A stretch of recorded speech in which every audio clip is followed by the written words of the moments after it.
Hey everybody. If you don't know me, I'm Kristal. I teach in the children's activities at the church, and I am also the coordinators of the library and Vacation Bible School. I decided to share my testimony with you about Jesus in my life. It will be a little long, and I wrote it all down beforehand. I considered just sending in what I wrote, but I figured it might have more meaning if I read it. So, where to begin? I was trying to think of a theme, something to keep me on track so I don't chase rabbits down holes like I normally do. I wanted my story to relate to something, and music has always been a big part of my life. I love all sorts of music, but the genre that always lags behind on my favorites list is Christian music, simply because I don't feel emotionally drawn to it. I've always struggled with wanting to say something, but never knowing how to say it, which is ironic because I'm a writer, and I love writing. I can write all sorts of fictional stories, and each one has a part of me woven into it in some way, but I could never just flat out tell my story. Anytime I tried, it felt like someone else's life. I made a few videos that showed pictures of my life over the years. I made a few for my high school graduation, but with my recent ones, I finally felt like this was me. And it was because I finally had all the music to say what I wanted in the background. Lauren Daigle came out with the song You Say in 2018, but I didn't hear it until I was redoing my video, and I truly felt that God was pointing me to it. It was the song that I needed to hear, the song I was waiting for to finish the video of my life. I have so many favorite songs that mean a lot to me, but I don't know that a song could mean as much as this song does. This song speaks to every low moment in my life, every hurtful thought I had of myself, every time someone told me I wasn't good enough, every time I couldn't understand why I was so different from those around me and people my own age. Along with You Say, there is Taylor Swift's The Best Day, Never Growing Up, Lady Antebellum's American Honey, Mumford & Sons' I Will Wait. These are all songs that are the lyrics of my life, the soundtrack. I was a bullied kid in school. I was an outcast. I was depressed. And these are the songs that got me here today. To start, I was a country kid. I went to Shallowater until my 4th grade year when the school closed down. My tiny class was split. These were the kids I knew my whole life, and they were my friends. But all of a sudden, I didn't have half my friends anymore. Some chose to come into Scott City, while others chose surrounding areas or just plain moved away. When I came to middle school for 5th grade, I was lost and overwhelmed. The friends from my little school that I thought would stick by me weren't my friends anymore. They quickly adapted into cliques, and I found myself eating lunch every day by myself for a whole year. At Shallowater, I was known for being that kid that always sat by the new kid or the outsider that no one else would sit with. I would talk to them and become their friend, not because they didn't have anybody else or I was looking for some sort of reward, but because I just wanted to be that kind of person. I got to middle school and no one did that for me. I can remember being at recess at Shallowater and going to sit next to the new kid who wasn't playing with anyone, and all we did was talk to him the entire time. I don't remember what we talked about. I don't even remember his name or if he was even in the same grade as me. I don't have a memory like that in 5th grade. In fact, I don't remember much about 5th grade. I don't remember the people or classes or what I learned. What I do remember is being told that I was behind in learning. What I didn't know at Shallowater was that I have dyslexia. I remember having meetings with a teacher who would give me a list of words or a paragraph to read, but I never understood why until I was older and knew what dyslexia was. I didn't know that I read differently until I was in middle school. I didn't know it until I started getting picked on for it. And because of it, I hated reading out loud. I hated reading in general. I hated books. I hated writing. I just hated it. I focused everything I had, everything that I was lacking in reading, into numbers and math and history and everything else except reading. I got great at math, but I couldn't read. I can still hear the other kids in the class snickering at me when I read aloud, and I can still remember what that felt like. In 6th grade, I started to become more determined to make friends. I didn't care what I had to do, but I was going to make a friend. I made lots of friends, sure. One of my best friends today I met that year. We had been seated together in a group of desks. The group was the kids who had similar sounding names. And I remember that we were a fun group. We laughed and played together. I remember the 6th grade tea and being horrified that we were going on a date. I was fascinated by learning manners as a group, but what do you mean I gotta sit next to a boy? What do you mean he has to pull out my chair and get my drink? I remember being particularly horrified that he would pull my chair out from under me and I would fall. It didn't happen. Luckily, I got paired with a kid I was friends with. I still got picked on, but at least I had someone in my corner to back me up that year. By 7th and 8th grade, I truly felt like I was behind in learning, and I became completely aware of how fascinated I was by it. I was fascinated because I was so frustrated, and I couldn't understand why. Either the teachers were holding me back because they thought I couldn't do it, so why even try? Or they were holding me back because they knew I couldn't do it, so even if I tried. I tried sports in 7th grade.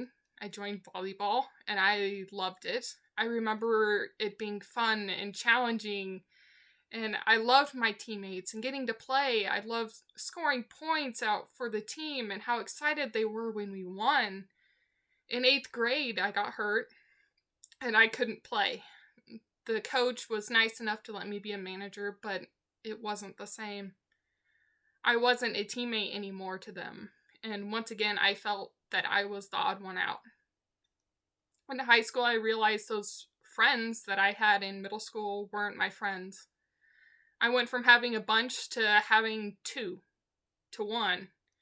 Those friends were just kids who knew that I would do what they wanted because they thought they were my friend, but they weren't. I hated working in groups because they would make me do it all, because I wasn't about to have a C or an F on my grade card. They knew I would do the work, and they knew I would do it all. They didn't care, but I did. They were mean, and some days I would come home from school in such a dark mood that looking back, it scares me to know how dark that was. If my true friend wasn't there to help me, then my brother actually was. Even though we weren't in the same social groups, he was 2 years older, cooler, ran with a completely different crowd, and we weren't into really the same things. He was there. Somehow he knew when I was having my worst days, and he would step up, and he was that rock that I needed. Some days he would drag me out of bed, carry me if I didn't want to move, and he would put me in his car and just drive. Anywhere and everywhere. Sometimes we wouldn't even talk, and he never pressed me for information. He just knew. He is my big brother, and he still knows. I know when he is having a bad day, and vice versa. It was a different struggle when he left home. I didn't have him in person anymore, and we couldn't go for those rides, but still, he would call. The next year, I threw myself into schoolwork. I loved homework, I loved working ahead because I always felt like I was behind. By my freshman year, I couldn't read. I knew enough to get through middle school, but I couldn't read big assignments and I would fail them and be frustrated. I don't remember a lot of teachers, but the ones I do remember are the ones who challenged me to be better, the ones who didn't give up. Those teachers were my 4 high school English teachers. At the start of freshman year, I couldn't write more than a few paragraphs and the words were juvenile and meaningless. I couldn't read more than a few pages without giving up. By my senior year, I read the entire Harry Potter series. It was the first series I ever finished. That year I was writing essays left and right and meaning what the words were saying. I wasn't struggling to fill the word count. I was actually deleting whole paragraphs to meet the requirements. That year I won the Young Authors Contest in my senior year. Looking back, the story was so ridiculous and choppy. But at that time, I was so proud of it. I was yearbook editor my senior year, and I learned design and journalism. But I think the most important thing I learned my senior year is to be myself. I got so tired of trying to be friends with people who didn't like me or even wanted to be around me. I cringe thinking back at how hard I tried to get people to be my friend. Why did I try so hard? I didn't need to, because the friends I needed, I already had. I didn't need more friends. The ones I had were the ones that counted. They were the ones who had my back. Even now, I have one friend who I talk to regularly from high school. She was the only friend who I had sleepovers with.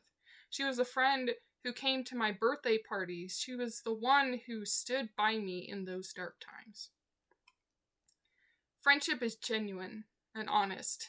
It can't be forced. I tried so hard. I tried to be what everyone wanted me to be, and it just didn't work. Looking back, I can see it. Whether I was trying to be good friends or something else, I just couldn't force it. I relied heavily on the family that I had, the family who loved me.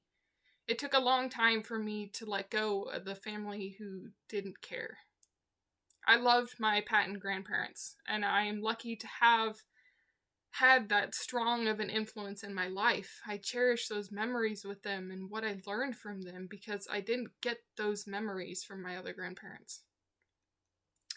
My mom's birth father wasn't really in the picture most of my life, but I always knew and loved him from a distance.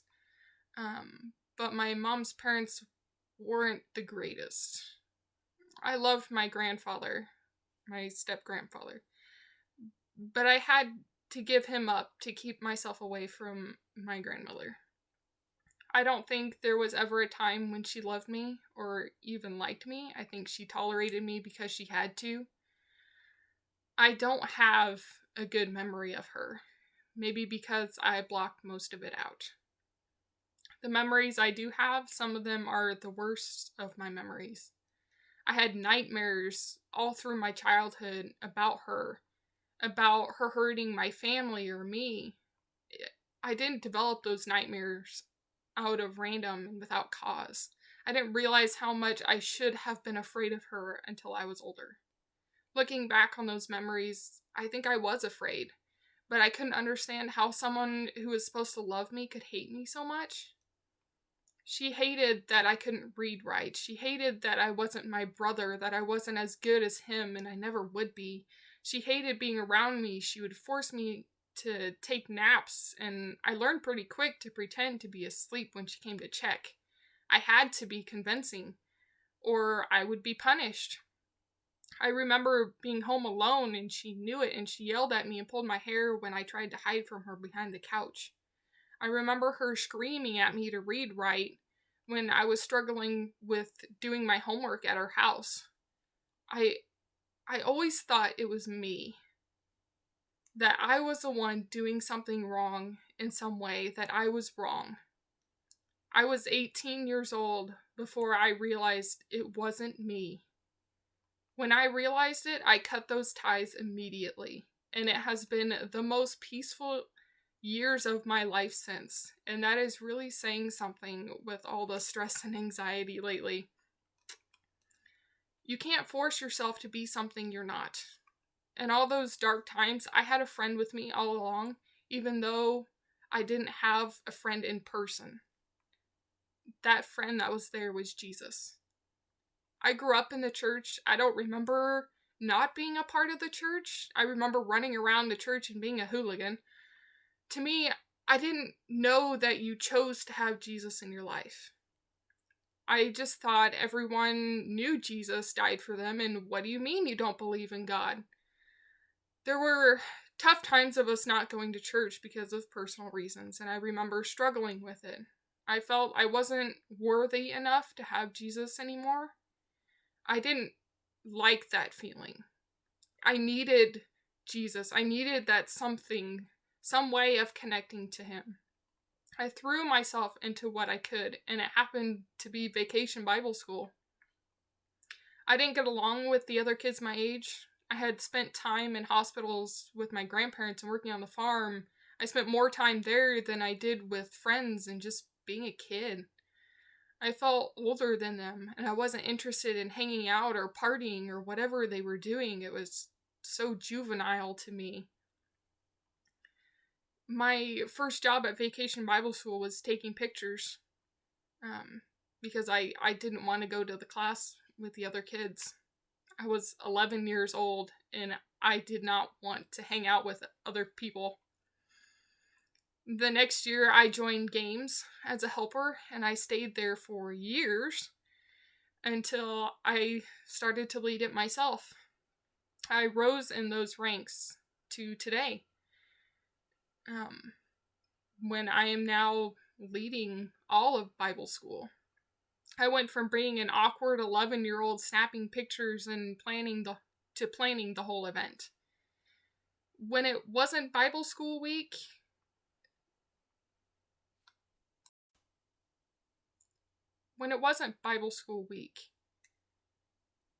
I struggled to find a different way to connect with Jesus. I struggled to find some way outside of Bible school. I can remember being invited to youth group. I went once, and it was filled with kids I knew, some of which those kids were not so nice out of the church. I felt like they weren't being honest with Jesus watching them, and I didn't want to be a part of that. I didn't want that negativity. The leaders tried so hard, but I just couldn't bring myself to go back. When we started coming to church again, I was given the choice of going to youth group or teaching a class. I have been teaching ever since, and I've never regretted that decision.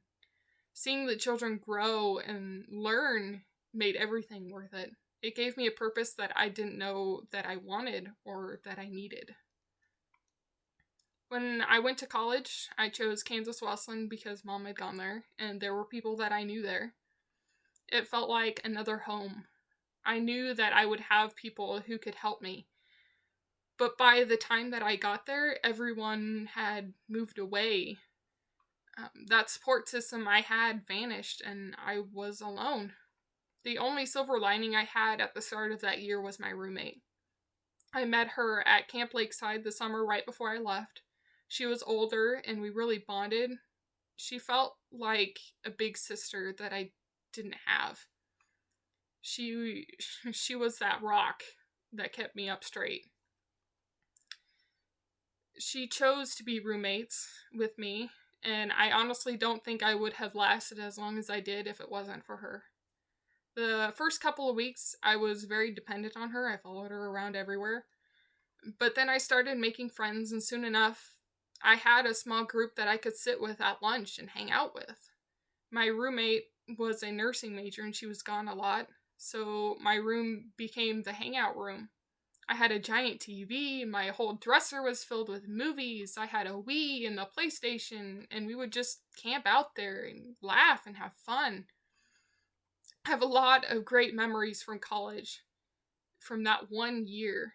And though I was having a blast with them, I was struggling with class and being away from my family. I was failing classes for the first time in my life. I knew my grandmother was not doing well at the end of my second semester. So I made the decision to come home. I didn't regret that choice, because it gave me time with my grandmother that I wouldn't have had if I had gone another year. Grandma Patton died in October, and I had come home in May, so I only had a few months. I was the only one who knew how to run the farm books, and I wouldn't have had that knowledge, and the farm would have failed if I hadn't made that choice to come home. I loved school. I loved learning despite failing classes. And I missed my friends, but I knew that this was where I needed to be. When my grandmother died, I sort of lost a rock that I was holding up. I got lost in a different way than before. Grandma Patton, I learned so much from her, and I didn't really realize how much until she was gone, and how much more I could have learned. I didn't question God or his existence, but I did question my faith and if I was even worthy of God's love. I think everyone has those thoughts, and you have to make the choice of taking a step forward or taking a step back. One step at a time until you're either cowering in the dark or standing in the light. For a while, I was going backward, and I was going into the dark. I didn't know what to do with my life. I knew I needed to be on the farm, and I felt like a failure. People would ask about college and notice that I'm home when I should be there. And when I told them I came home to work on the farm, they would always have that same look. A look that each time I saw kind of sank back a little bit of dark, sucked me back into the dark a little bit more. I don't remember being pulled out of that darkness. It wasn't a sudden hand coming out of nowhere to grab me and yank me back. It was slow, and it is honestly the children of the church that brought me back.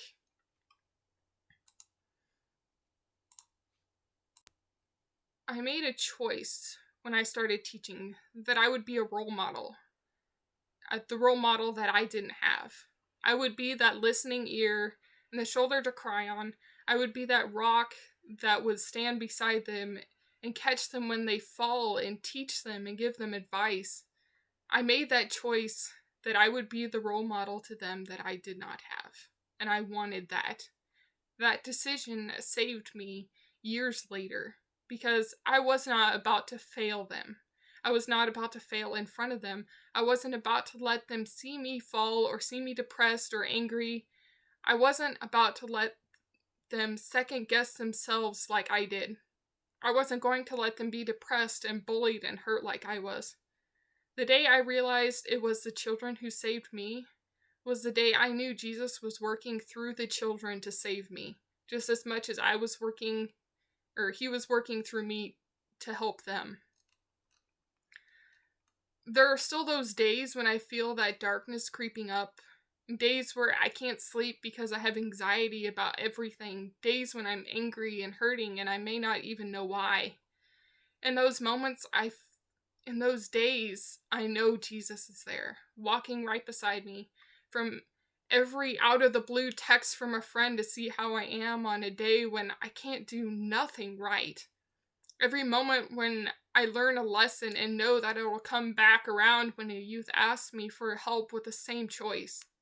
Every moment that I feel like I am not good enough because I am just a girl, I remember that God made me just as I am. I'm perfect to him and he loves me.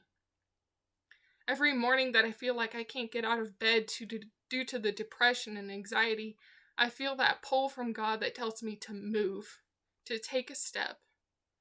It took me years to learn that I am enough, that God is there telling me that I am enough, and I believe him. I believe.